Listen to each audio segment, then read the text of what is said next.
鸡油菌有点小，那边的就不动了。小时候的零食，没熟的好酸。这2天牛肝菌没有了，山上全都是这种杯菌，好多啊！这里看到了好多的珊瑚菌，这也叫扫把菌，我们这边叫扫把菌。哇，这个很漂亮，这个质量还很好。好大一坨，哎呀，不能把它搞碎了。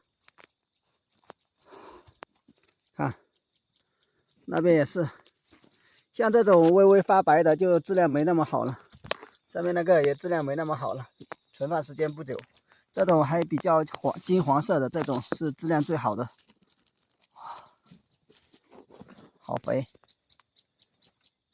上面还有一个小的，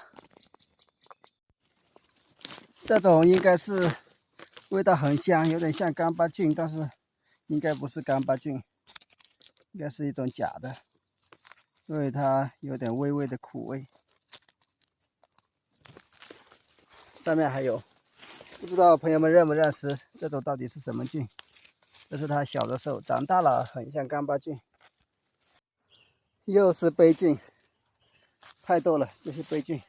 鹅膏菌的一种，它小的时候没长出来的时候，它就是一个像鸡蛋一样，你看里面是菌子。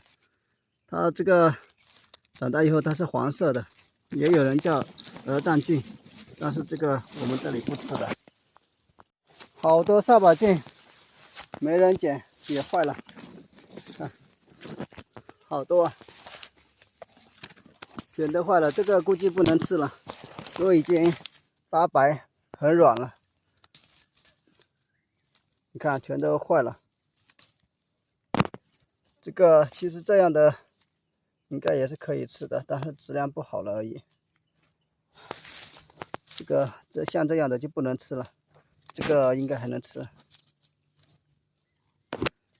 这个也应该还能吃。上面也有，上面也有2个，好大的一坨。看一下这个，还能吃，只是长老了。这个好，这种就是好的了。这个是黄色的，而且它这个一坨一坨的，这是它还小的时候，这样的时候就可以吃。这几个剪了，给剪了，这个一口一个还是比较爽的。用摩托车拉松油的路，这上面又是扫把菌，这个还可以。这几个还可以，这几个小的，上面的这个应该还可以，那上面这个坏了。你看，像这种已经有霉的、有雾的这种，千万就不能要了。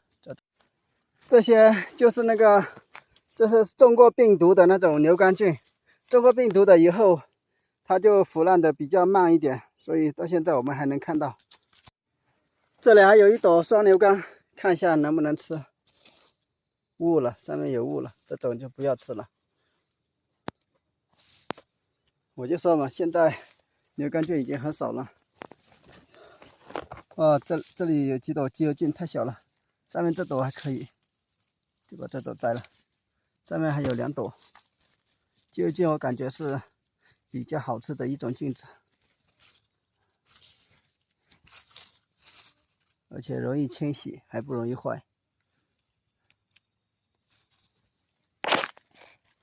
可惜太小了，别的地方的都坏了。回来的时候，在这个路边这里还有一朵，看，每天必经之路，还没坏。哇，而且这么肥，